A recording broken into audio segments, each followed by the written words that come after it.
पिंपळखुटा या गावी माझा 8 एकर शेत आहे. मी उन्हाळ्यामध्ये म्हणजे उन्हाळा जे शेवटचं पाणी देतो आपण लहान झाडांना पाऊस पडायच्या पहिले, जून महिन्याच्या शेवटचं जे पाणी दिलं त्याच्यामध्ये मी आरका सोडला त्या संत्र्याच्या झाडांना. आणि तेव्हा माझे झाडं हे थोडेसे पत्ती कमी होती आणि थोडेसे असे चिमल्यासारखे होत होते. आणि त्याच्यानंतर जे थोडासा पिवटपणा होता. आता माझे पानं हे झाडाचे एकदम ग्रीनरी झाली, नवतीसुद्धा पक्की झाली त्याच्यामुळे. आणि याच्यावर आम्ही त्यानंतर स्प्रेसुद्धा घेतला त्याचा आर्काचा.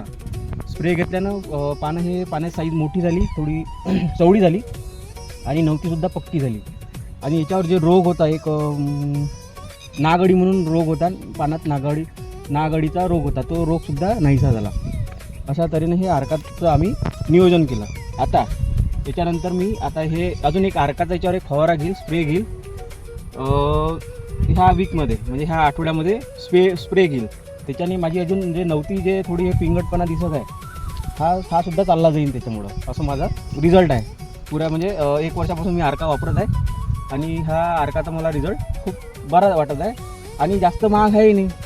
एक डबकी घेतली तर मला जवळपास 3-4 महिने चालतात.